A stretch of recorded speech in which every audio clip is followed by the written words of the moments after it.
예, 장관 후보자 청문 보고서 채택 마감 시한을 하루 앞둔 어제 청와대가 조동호 과기부 장관 후보자를 지명 철회했습니다. 더불어 최종호 국토부 장관 후보자의 자진 사퇴 의사도 수용해 2명의 후보자가 낙마하게 됐습니다. 한국당은 부실 검증 책임을 물어 조국 민정수석과 조현옥 인사수석의 교체를 주장하면서 청와대를 압박하고 있습니다. 이 관련 내용 포함한 전국 주요 현안들 임병식 전 국회 부대변인, 정태근 전 국회의원과 함께 자세히 짚어보겠습니다. 두 분 어서 오세요. 안녕하십니까? 예. 자, 어제 오전 11시에 윤도환 국민소통수석이 인사청문회 관련해서 긴급 브리핑을 한다고 그래서 저희들이 지켜봤죠. 한 명은 자진 사퇴, 예. 그리고 한 명은 이제 임명 철회, 지명 철회가 됐습니다. 이 지명 철회는 문재인 정부 들어서 처음이라고. 그렇죠. 예, 그렇죠. 예. 어떻게 내용을 보셨어요? 일단 2명에 대해서는 어떻게 보십니까? 개각을 통해서 어쨌든 뭐 국정을 좀 쇄신하겠다는 취지는 좀 실종이 됐고요. 오히려 또 대통령이라든지 정부에다 이제 내상만 입힌 개각이 되고 말았는데요. 늦게나마 이제 정부가 발빠르게 이제 조치를 취한 것은 국민 여론이 굉장히 좋지 않고 특히 또 야당에서도 뭐 반발이 아주 거세게 일어나서 더 이상 강행할 경우에 명분도 없고 또 자칫했다가는 나머지 더 다른 후보들한테까지 파장이 입힐 수 있다고 아마 판단한 것 같습니다. 지명 철회는 말씀하셨듯이 현 정부 들어 처음인데요. 지명 철회는 말 그대로 인사 실패를 자인한 것이기 때문에 아마 정부로서도 굉장히 좀 부담이 있었을 겁니다. 네. 뭐 한 분은 또 이제 자진 철회지만 형식만 자진 철회지 이분도 역시 아마 그 지명 철회에 가깝다고 좀 보여지는데 저는 이제 다른 걸 떠나서 이번 인사 내각을 보면서 굉장히 인사 검증에 지금 시스템에서 구조적으로 문제가 있다는 게 뭐 번번이 좀 확인이 되고 있는데 그런데도 불구하고 사과 한마디 없고요. 또 여기에 대해서 책임지겠다는 사람도 없고 뭐 윤도환 수석 같은 경우는 이제 물론 송구스럽다는 표현을 했습니다마는 직접 그 인사 라인에 그 있는 당사자들 조국 민정수석이라든지 조현옥 그 인사수석 말씀드린 건데 그 본인이 말하지 않아서 몰랐다 그러는데 그것은 제가 볼 때 굉장히 구차하고 궁색한 변명에 불과하고요. 예, 책임론 이야기는 저희들이 좀 자세히 잠시 후에 좀 나눠보도록 하죠. 예, 일단 알겠습니다. 그렇게 좀 평가를 하신 것 같아요. 예, 어떻게 보십니까? 뭐 예고된 참사라고 봐야죠. 더더군다나 이제 그 국회에서 질의가 있었을 때 이런 후보자들을 지명한 다음에 이런 하자사항들을 다 체크했냐고 했더니만은 총리가 체크했다. 그럼에도 불구하고 강행했다라고 얘기를 했으니까는 이건 뭐 예고된 참사인데 도대체 그러면 어떤 문제의식을 가지고 이렇게 할까? 이게 지금 개각을 2달이나 준비해서 상당히 늦어진 개각이었지 않습니까? 그럼에도 불구하고 이런 문제가 나왔고 현재 2명이 지금 사퇴 또는 지명 철회지만 야당에서는 사실 꼬리 자르기라고 보는 거예요. 그러면 나머지 부분들을 이제 오늘 다시 이제 재송부 요청서를 보내가지고 10일 있다가 강행하겠다는 뜻인데 이런 상황에서 야당의 협조를 과연 받을 수 있겠는가. 적어도 이런 문제가 왜 생기는가에 대한 청와대의 좀 진솔한 입장 표명이 있어야 된다고 생각하거든요. 그래서 첫 번째로는 지금 청와대가 인사검증을 제대로 못했다는 점들에 대해서 명확히 인정을 해야 되고 두 번째로는 자꾸만 사람이 없다고 얘기를 하는데요. 코드에 맞추려고 하니까 사람이 없는 거거든요.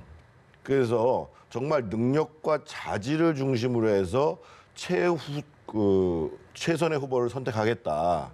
이런 입장들을 가져야 되고 세 번째로는 뭐 책임 문제가 나오겠습니다만 사람이 없는 문제가 아니라 책임지는 사람이 없어서 생기는 문제거든요. 그 문제에 대해서 저는 분명히 사과를 해야 된다고 봅니다. 청와대가 밝힌 조동호 후보자 임명 철회 이유를 보면 부실 학회 참석에 대한 언급이 굉장히 많았습니다. 내용을 보면 인사 검증에서 걸러내지 못했다. 본인이 참석하지 않았다고 했기 때문에 그렇게 믿었다라는 의미거든요. 근데 그게 사실 검증이 안 되는 부분인지도 사실 궁금한 사안입니다. 제가 앞서 말씀드렸듯이 좀 구차하다고 했던 게 뭐냐면요. 그 체크리스트에 있거든요. 참석했느냐. 본인이 안 했다는 거거든요.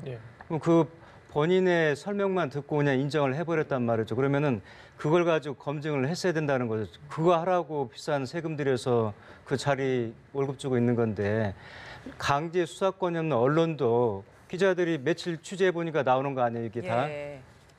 출국 기록하고 그 당시에 그 출국 기록 날짜에 간 국제 행사가 어떤 건지만 맞춰봐도 아는 문제인데 그러니까 검증이 아니라 이해를 했다는 거거든요, 청와대가.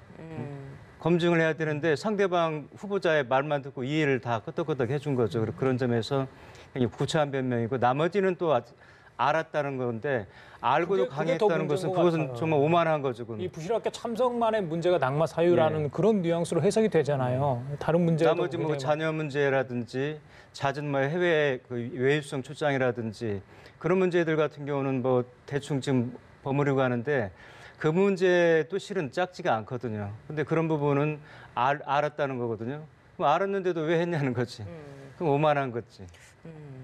청문회와 언론의 취재가 이 마지막 이번 이런 검증의 종결이다라는 언급도 어제 있었습니다. 이 내용 어떻게 들으셨습니까? 그러니까 지금 아까 제가 말씀드렸던 것들 아직도 청와대가 이 사태를 엄중하게 보고 있지 못하다는 거예요. 자신들이 무슨 잘못을 했는지를 정확히 모르고 있다는 겁니다. 조금 전에 과기정통부 장관이 얘기했습니다만 과기정통부의 가장 중요한 업무 중에 하나가 소위 연구개발 R&D에 대한 사업을 진행하는 겁니다. 그러면 과기정통부 장관이 될 사람은 절대로 연구부정행위가 존재해서는 안 됩니다. 이게 가장 중요하게 봐야 되는 내용입니다. 그런데 보면은 지금 해적학계에 갔다는 거 아니에요? 그래서 이미 과기정통부에서는 작년에 이런 해적학계에 참여하고 그러면 R&D 예산 안 준다. 이렇게 발표를 한 상황입니다. 맞습니다. 그러면 이 문제를 제대로 보지 못했다라는 것은 인사검증하는 사람이 그 해당 후보자를 어떤 점을 중점으로 봐야 되는지에 대해서 인식하고 있지 못했다는 거예요. 예를 들면 법무부 장관이 법을 위반하는 사람이 법무부 장관 하면 되겠습니까? 안 되잖아요. 근데 지금도 그래서 마치 지금 청와대 얘기는 우리는 최선을 다했는데 한계가 있었다라는 식으로 심지어는 오늘 그 부대변인은 국정원 자료를 활용 못해가지고 이런 문제가 생겼다 이렇게 얘기를 하고 있어요. 그래서 마치 조국 수석이나 조현옥 수석 문제를 피해가려고 하는 것인데 저는 그 올해 들어서 그나마 이제 비서실장 정무수석이 새로 갈렸지 않습니까? 그래서 좀 스스로 얘기하는 것처럼 그때 비서실장이 이렇게 얘기했잖아요. 춘풍추상이다. 그 정신을 정말 다시 한번 갖고 계속 내로남불이라는 비판을 안 받을 수 있도록 정말 자신들의 문제를 검증할 때에는 정말 가을서리처럼 엄격하게 하는 공직기강의 자세를 갖지 않은 이상 이런 문제는 계속 나온다고 봐야죠. 아까 정 의원님 꼬리 자르기 말씀하셨는데 일단 7명 중에 2명이 낙마했고 그럼 나머지 후보들은 어떠냐? 그중에 뭐 부동산 관련 의혹 있는 사람도 많이 있지 않습니까? 예. 그러면 오늘 이제 청문 보고서 어쨌든 시한이 다 됐는데 어떻게 할 것으로 보십니까? 그러니까 청와대는 추가적인 인사 조치는 없다 이렇게 이야기를 했죠. 청와대 의중은 지금 가겠다는 의중으로 비춰지고 있는데요. 그렇게 강행을 할 일이 아니고 또 나중에 또 다른 문제가 나올 수 있으니까 저는 좀 한번 좀 신중하게 좀 봤으면 하는 게 좀 있는데요. 어쨌든 이제 오늘은 청문 보고서 채택이 어려울 것으로 보여지고 정부가 다시 이제 10일 이내에 다시 재송부 요청을 할 텐데 그때 한번 좀 더 리바이벌을 했으면 어떤가 싶은데요. 왜 그러냐면 지금 현재 국민 정서가 굉장히 좋지 않습니다. 물론 이제 이 후보들을 자체도 문제가 있습니다만은 바로 29일 날 또 사퇴했던 그 청와대 김의겸 대변인 그 부동산 논란도 굉장히 큰 영향이 미치고 있기 때문에 이런 여러 가지 그 상황을 좀 고려를 해서 신중하게 하셔야지 그냥 더 이상 우리가 여기서 한 명 더 추가가 되면은 정권에 타격을 입게 된다 이런 그 산술적인 그런 우려보다는 과연 국민들이 어떻게 이 사안을 바라보고 있는 것인지를 좀 봐야 되는 거고요. 제가 그 해적학회를 한 말씀만 더 드리면은 이게 지금 그 작년에 그 뉴스타파에서 아주 대대적으로 보도가 돼가지고 그 과기부하고 교육부가 실은 최근 2014년부터 18년까지 전수조사를 했었거든요. 해가지고 1,500명 정도가 나왔습니다. 그러니까는 적어도 청와대에서 제대로 검증만 했다면은 과기부라든지 교육부에다가 작년에 그 전수조사 한 것만 기록만 봤어도 이 부분은 걸러질 수 있는 문제인데 제대로 안 했다는 거죠. 그래서 저는 이제 그 이분들 자체도 문제지만은 인사 라인에 어떤 문제가 있다는 게 지금 계속해서 지금 시그널이 오고 있으니까 이 두 분에 대해서도 온정주의를 떠나서 책임을 좀 엄하게 좀 물어야 된다 이렇게 좀 주장을 하고 싶습니다. 나머지 5명에 대해서 특히 야당에서는 박영선 후보자와 김현철 후보자에 대해서는 절대 물러설 수 없다라는 입장을 계속 보이고 있어요. 이 두 후보자에 대해서도 청와대가 어떤 선택을 해야 된다고 보십니까? 두 분 다 철회를 하면 좋지요. 근데 청와대가 그렇게 하지는 않을 것 같고 적어도 앞으로 전국을 좀 정상적으로 끌고 가려고 하면 두 분 중에 한 분은 저는 지명 철회를 하건 스스로 사퇴를 하건 이런 일이 좀 있어야 되지 않겠는가 싶고 또 한 가지는 이제 청문회 과정 속에서 이제 해수부 장관 후보자인 문성혁 후보자 같은 경우에는 아들의 특혜 채용이 사실로 확인되면 사퇴하겠다고 얘기했거든요. 그런데 그 특혜 채용 의혹을 받고 있는 회사가 한국 회사라고 그래가지고 해수부하고 관계가 있는 회사입니다. 그래서 이거는 아마 청와대에서 재송부 요청하기 전에 빨리 확인을 좀 할 필요가 있는 사안입니다. 네. 만약에 강행했다가 이 특혜 채용 문제가 드러났다. 그러면 사퇴해야지 어떻게 하겠어요. 그래서 조금 더 저는 뭐 자유한국당처럼 뭐 전원이 안 된다 이 얘기는 사실은 자유한국당도 사실상 철회했잖아요. 그러면 두 분 중에 한 분 정도는 청와대가 정말 국민 눈높이를 봐서 그리고 앞으로 야당과의 협치를 봐서 좀 물러서는 자세가 필요하지 않겠나 싶고 거기에 더해서 지금 이제 인사 라인, 검증 라인의 책임론 문제가 나오는 거거든요. 그래서 그 문제도 적극적으로 검토를 해야죠. 저도 그렇지만 아마 국민들도 혼란하실 것 같아요. 7명 후보 중에 다 많은 의혹들이 있었잖아요. 근데 이런 의혹은 괜찮고 이건 용인할 만하다. 왜? 다른 사람들이 더 큰 문제가 있기 때문에 그 가치를 어디에 줘야 될지도 잘 모르겠고요. 그렇다면 5명 그렇다고 다 낙마시키자니 이게 국정 운영은 해야 되는 상황이고 어떻게 봐야 되는 거예요? 저는 이런 쪽으로도 한번 보셨으면 하는 게 뭐냐면은 우리 국민들이 이해를 하게 성직자를 뽑거나 성직자를 임명하는 게 아니고 국정을 운영할 수 있는 국무위원을 운영한다는 점에서 이번에 그 청와대가 지금 7대 그 기준을 작년 2017년에 내놨는데 이게 지금 지키지도 못하면서 아주 유명무실하단 말이죠. 그럴 바에는 현실의 눈높이에 맞게 좀 이걸 개선을 좀 할 필요가 좀 있고 두 번째는 앞서 우리 정 의원께서도 말씀하셨는데 이제는 더 이상 네 편 내 편 갈라지지 말고 인재풀을 좀 확대해서 제 주변에도 정말 훌륭한 분들 많이 있거든요. 저 추천 요청하면 제가 또 해줄 분이 있습니다. 근데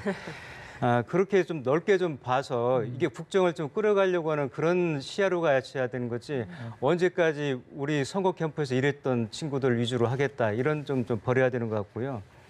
앞서 또 하나 말씀드렸던 것처럼 인사 라인에 대해서도 국민 여론이 곱지 않다는 점을 좀 의식하셔서 어느 정도 좀 책임을 좀 물어야 될 것 같습니다. 검증 단계에 대한 개선이 필요하다라고 이야기를 해주셨는데 사실 어제 발표 내용에서도 있었던 부분입니다만 7대 원칙에 위배되는 사항은 없었다. 그런 사람들이었음에도 불구하고 국민 정서에 배제되기 때문에 이번에 이런 결정을 내린 것이다라는 취지의 내용이 있었단 말이에요. 그렇다면 사실 7대 원칙이 과연 적절한 것인가라는 의문이 생길 수밖에 없는 것 같은데요. 그러니까 7대 원칙을 지키는 것은 기본이라고 봐야 되고 대통령 스스로가 작년에 그런 말씀을 하셨잖아요. 소위 이제 정부 혁신 전략회의를 하면서 국민 눈높이가 많이 높아졌다라는 것들을 스스로 얘기를 하면서 그 국민 눈높이를 나한테는 적용을 안 하기 때문에 문제가 생기는 거거든요. 그러니까 이번에 김의겸 대변인 문제도 마찬가지고 최종호 후보자 문제도 마찬가지입니다만 과연 그러면 그러한 재산 증식을 국민들이 용납을 하겠느냐. 용납 못한단 말이죠, 기본적으로. 그런데 왜 본인들은 검증을 하는 과정 속에서 그냥 지나쳤을까? 근데 올해 공직자 재산 신고를 한 걸 보니까요. 예를 들면 지금 조국 수석 같은 경우가 한 54억 정도 신고를 했어요. 그런 입장에서 보면 뭐 저게 탈법은 아닌데 저걸 꼭 문제 삼아야 되나? 라는 문제의식을 가질 수가 있다는 거예요. 무슨 얘기냐면 국민 눈높이로 안 보고 있다는 겁니다. 그래서 저는 이참에 저희가 이제 공직자들 인사청문 제도를 좀 근본적으로 바꿀 필요가 있지 않나 싶어요. 그러니까 미국 같은 경우가 차관보 이상으로 해서 보통 한 1,100명 정도가 인사청문 대상이 됩니다. 그리고 상당수는 상원에서 인준 투표를 하게 됩니다, 기본적으로. 물론 이제 안 하는 경우도 많이 있습니다만. 근데 저희는 사실은 인사청문 대상이라고 해봤자 57명뿐이 안 돼요. 그 중에서 선출을 하거나 표결을 하는 경우는 또 23명뿐이 안 됩니다. 근데 만약에 국무위원까지, 그러니까 장관들까지도 표결 대상으로 넓힌다 그러면 저는 아예 청와대에서 후보자를 선정할 때부터 정말 자질과 능력, 도덕성 이런 부분들을 제대로 볼 것 같거든요. 코드가 중요한 것이 아니라. 그렇게 됐을 때 저 사람을 후보로 냈을 때 국회를 통과할까? 이런 정도의 눈높이를 갖고 후보자를 선정해야 문제가 생기지 않는데 상당히 어려움이 있죠. 그럼 야당에서 반대하면은 내각 구성을 못하는 거 아니냐 하지만 또 그렇게 하면 역풍이 부는 거거든요. 그래서 아예 이참에 누가 집권당이 돼도 그런 기준으로 하겠다는 마음 먹고 국회법을 개정을 해서 인사청문대상을 표결을 하는, 그러니까 그 인준 표결을 하는 대상을 아예 국민의원까지 넓혀버리는 게 낫지 않겠는가 이런 생각을 해봅니다. 거기에 하나 더 덧붙이자면은 그 한국당 그 함진기 의원도 그런 말씀하셨는데 이 인사청문회가 망신주기로 흐르고 있다는 건데 신상검증하고 정책검증 좀 분리하자. 신상검증은 비공개적인 석상에서 해가지고 그 드러난 문제점이 있으면 거기서 지적을 하고 이 공개적인 자리에서는 말 그대로 정책검증 거길 통과해서 물론 올라온 분들이죠. 그렇게 해야 되는 거지. 이게 이렇지 않으니까 공개적인 자리에서 신상검증까지 같이 병행이 되다 보니까 국무위원으로 설령 임명이 되더라도 이미 예상을 많이 입어가지고 그 조직 장악력도 떨어질 뿐더러 국민들도 신뢰하지 않는다는 거죠. 그래서 그런 부분을 좀 보완을 해야 되지 않을까 싶습니다. 예, 5명의 후보자의 추가 낙마자가 나올지 정의당한테 다시 한번 좀 물어봐야 되겠어요. 뭐 어떤 또 이야기를 나올지 모르겠습니다. 그 김무겸 전 대변인이 사퇴하고 또 이제 조동호 후보자가 지명 철회되고 좀 신속하게 이루어졌다 이런 얘기도 있습니다. 이런 것들이 다 이제 4.3 보궐선거를 의식한 어떤 조처 아니냐 이야기입니다. 이게 사전 투표율이 굉장히 높았다고 그래요. 예. 그래서 이게 사전 투표자가 2013년부터 시작이 됐습니까? 아마 그 정도 됐을 것 같아요. 예. 그런데 이게 이렇게까지 높았어. 그래서 본 투표율에 어느 정도 영향을 미칠지 또 얼마 이제 이틀 뒤에 실시되는데 지금 진행되고 있는 장관 후보자의 어떤 그런 전국이랄지 이런 것들이 어떻게 좀 표심에 반영이 될지 어떻게 예상을 하십니까? 양쪽 다 자신들 유리한 쪽으로 해석을 하겠지요. 예를 들면 정의당 입장에서 보면 그 지역에 있는 그 조직된 노동자들이 적극적으로 투표했다고 얘기할 수가 있는 것이고 또 자유한국당 입장에서 보면 지금 그 지역 경제가 안 좋고 특히 자영업자들이 굉장히 안 좋은 상황이어서 정권에 대한 심판 투표를 사전에 미리 한 거 아니겠느냐 이렇게 얘기를 할 텐데요. 예. 일단 그거는 정말 투표함을 좀 열어봐야 될 것 같습니다. 실제로 이제 통영하고 다르게 창원 성산 같은 경우에는 지금 현재로 봤을 때는 정의당 후보가 앞선다고 얘기를 합니다만 흔히들 느끼는 것처럼 지금 바다의 민심은 굉장히 지금 안 좋은 거거든요. 어떻든 정의당은 여권 연대 후보로 나와 있는 상황이고 그래서 결국은 좀 개표를 해봐야 상황을 좀 알 수 있는 것이 아닌가 이렇게 보여집니다. 창원 성산에서 막판 변수라고 할 만한 사안일까요? 지금 황교안 대표가 프로축구 경기장에서 지원 유세 펼친 부분 논란이 되고 있잖아요. 네. 이 부분 해프닝으로 끝날까요? 어떻게 예상하십니까? 뭐 어느 정도 일정 부분은 영향을 미칠 것 같은데 이제 오늘 아침에 이제 그 FC 경남 FC에서 뭐 사과 요구를 좀 했고 책임까지 이 주장을 했었는데 뭐 이쪽은 이제 몰랐다고 처음에 주장했는데 몰랐던 것도 아닌 게 이미 뭐 그 주장을 그 FC에서 경남 FC 내는 거 보면은 본인들도 사전에 이미 그 충분히 추진을 하고 있었고 그 현장에 있던 그 사설 경호업체가 이래서는 안 된다고 여러 차례 제지를 했다는 거죠. 예, 맞습니다. 근데도 뭐 그런 법이 어딨냐고 이제 밀고 들어갔다는 건데 그런 점에서 볼 때 어쨌든 황교안 총리가 지금 대표죠. 그분이 이제 법무부 장관 검사를 지낸 법무부 장관 법에 대해서 가장 어떻게 보면 준법을 해야 되는 분인데 그런 부분이 대표가 돼가지고 그런 법을 어기고 정치적인 유세를 했다. 이런 점에서 그렇게 간단치는 좀 않을 것 같습니다. 해당 구단이 이게 범칙금을 물게 이게 됐죠. 지금 이제 간단치가 않은 문제예요. 지금 자유한국당은 변명할 문제가 아니고 서로 선관위로부터 별 문제가 없다고 얘기를 들었어도 이거는 국제 관례거든요. 피파의 규정도 마찬가지고 대한축구협회 관례도 마찬가지고 우리 프로축구연맹도 마찬가지입니다. 그래서 이거를 만약에 이게 이제 여러 가지의 징계가 있는데 예를 들면 이 제재금으로 해서 한 2천만 원 벌금을 물린다고 그러면 그게 제일 낮은 거거든요. 그러면 다행인데 만약에 프로 구단한테 벌점 10점을 주면은요. 3경기를 지고 1경기를 무승부당한 효과예요. 그래가지고 나중에 시즌이 끝난 다음에 2부로 강등을 할 수가 있습니다. 예.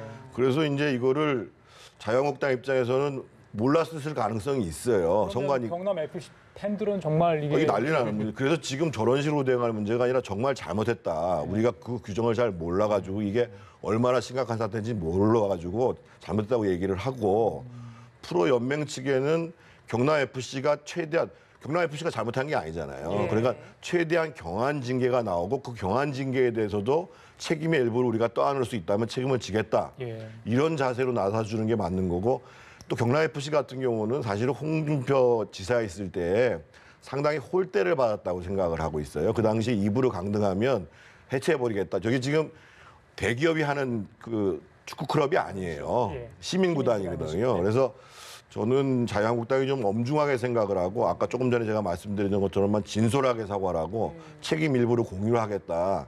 이런 자세로 가는 것이 저는 맞다고 화면 보여집니다. 보시면요, 저렇게 이제 특정 후보자의 기호와 이름이 적힌 점퍼, 특히 또 이제 뭐 명함을 주고받거나 이렇게 하여튼 유세를 하면 경기장 안에서는 안 되는 걸로 지금 이제 프로축구 연맹이 이렇게 규정이 돼 있습니다. 이제 그걸 위반했다는 거죠. 알겠습니다. 여러 가지 뭐 후폭풍 좀 있을 것 같아요. 아까 전에 저희들이 김의겸 전 대변인 사퇴 얘기 잠깐 언급을 했습니다만은 그 이후에 또 추가로 제기되는 의혹들이 있는 것 같아요. 자유한국당에서 이 문제를 좀 제기를 했죠. 이게 본인이 알았나 몰랐냐 이런 거 관련이 좀 있는 것 같아요. 예, 김의겸 대변인이 사퇴 입장문을 내면서 뭐 정말 난 몰랐다. 아내가 했었고 알았을 때는 돌이킬 수 없을 정도였다고 그렇게 해명을 한 부분인데요. 한국당에서 알아보니까 그 대출해준 또 지점의 지점장이 고교 동문이라는 거 아닙니까? 근데 이제 그래서 다시 이제 논란이 촉발이 되는 건데 저는 어쨌든 이제 본인이 이제 거기에 대한 책임을 통감을 하고 뭐 전격 사의를 했고 뭐 집도절도 없다는 표현을 썼었는데 좀 걱정도 됩니다. 지금 그날 이후로 나가서 어디 마땅한 거처가 없을 텐데 이미 다 급여부터 해가 다 올인하다시피 한 상태에서 좀 안타까움도 좀 없지 않아 있습니다. 그래서 본인이 이제 사퇴 표명을 사퇴를 했으니까 이런 정도 선에서 물론 이제 이 건이 두 분의 그 장관 낙마하는데도 실제 영향을 미친 것도 사실이고 나머지 남아 있는 또 5분에 대해서도 계속적으로 좀 영향을 좀 미치고 있어서 간단한 사안은 아닌데요. 하여튼 계속해서 좀 국민의 여론을 좀 추이를 지켜볼 필요는 좀 있을 것 같습니다. 정 의원님 의견도 좀 궁금합니다. 일단 본인이 사퇴하면서 기자들한테 입장을 발표한 건 굉장히 적절하지 않았고요. 특히 이제 그 아내가 결정했다고 결정은 적절하지 않고 지금 이제 그게 그 RTI라고 그래서 이제 임대소득 상한 계산하는 건 곧 2 달 있다 시행된 거거든요. 그래서 소위 이제 DSR에 맞는지 안 맞는지는 조사를 해보면 금방 좀 나올 겁니다. 그래서 그거는 이제 뭐 의혹 제기되는 거에 대해서 조사를 대출 비율이 적절한지를 그건 조사를 해보면 되는 예. 문제일 거고요.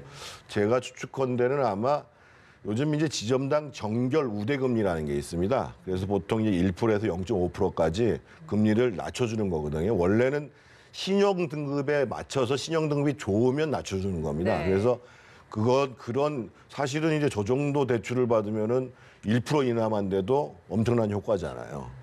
그래서 이제 실제로 대출도 조금 낮게 받았다는 거고 그래서 그걸 노리고 간 것인데 조금 전에 말씀하신 것처럼 이미 사퇴한 분 사람들을 너무 부관참시하는 건 그런데 다만 위법성이 있는가 없는가 문제는 빨리 갈아보면 된다는 거죠. 알겠습니다. 마지막으로요. 김학의 전 차관 사건 이제 검찰 수사단이 꾸려졌습니다. 13명 규모라고요. 역대 뭐 최대 규모라는데 여한석 검사장 오늘 이제 출근길에 여러 가지 이야기를 했습니다. 원칙적으로 수사를 하겠다. 뭐 외풍에 휘말리지 않겠다. 이게 이제 강력한 의지 표명인 것 같아요. 그런데 이제 이문정 검사 기억나시죠? 예. 과연 맡겨도 되는 건가 또 이렇게 이야기를 페이스북에 올렸더라고요. 어떻게 봐야 됩니까? 제가 이 여 검사장이 이제 프로필을 좀 봤었는데 특수통이더라고요. 뭐 이전에 이제 중수부 해체되기 전에 중수부에서 1, 2과장도 했었고 해체된 이후로는 또 서울중앙지검에서 또 특수과장을 했었고요.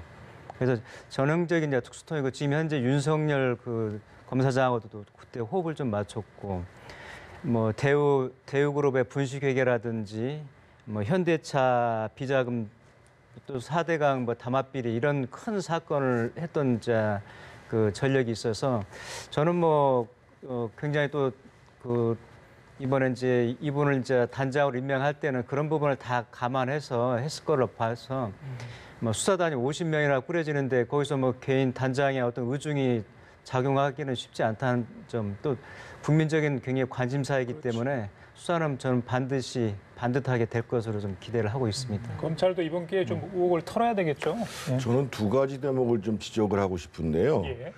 저 특수수사단이 이제 그 김학의 씨와 윤중천 씨 등의 범죄 혐의를 조사하는 것도 분명히 해야 되지만 그 당시에 사실은 경찰국장도 별로 수사 의지가 없었다고 얘기를 하고 있고 심지어는 검찰에서 수사를 방해했다는 얘기도 나와 있고 검찰 스스로도 자신들이 수사 지휘를 안 해가지고 소위 계좌 추적 이런 건 일체 안 했다 이렇게 얘기를 하거든요. 그 당시에 수사 지휘나 수사 방해에 대한 것도 분명히 조사가 돼야 된다는 거죠. 그런 점에서 이제 저분이 과거에 최동욱 검찰총장 라인인데라는 것에 대한 문제 제기가 되는 거거든요. 그래서 그 수사 지휘나 수사 방해 과정 속에서의 문제점들이 정확히 조사되지 않으면 또 문제가 제기될 수밖에 없다는 점을 지적하고 싶고요. 두 번째로는 지금 박영선 의원과 박지원 의원이 그 당시에 동영상을 갖고 있었고 그걸 가지고 황교안 지금 현 대표한테 확인을 시켰다고 얘기를 하는데 제가 이해가 안 되는 측면은 하나 뭐냐면은요. 피해자가 그 당시에 2013년 11월 달에 무혐의 처분을 받았고 그 사건에 대해서 그래서 피해자가 다시 고소를 했고 또 재정 신청까지 했단 말이에요. 그런데 그 당시 야당 의원이 그러한 동영상 자료를 갖고 있었고 사진 자료도 갖고 있었는데 왜 그 피해자를 위해서는 아무것도 안 하고 더더군다나 그 당시에 박영선 의원은 법사위원장이었었어요. 2014년 6월까지 법사위원장을 했거든요. 그거를 여태까지 얘기를 안 하고 있다가 지금 와서 얘기하는 이유는 뭔지. 사실은 야당이면은 오히려 피해자의 인권을 위해서라도 더 문제를 제기했어야 되거든요. 저는 이 대목에 대해서도 좀 냉철하게 한번 조사가 필요한 사안이라고 봐요. 알겠습니다. 그 부분에서는 답을 못했죠. 예, 지금까지 임명식 전 국회 부대변인 정태균 전 의원 두 분과 함께 얘기 나눠봤습니다. 말씀 잘 들었습니다. 고맙습니다.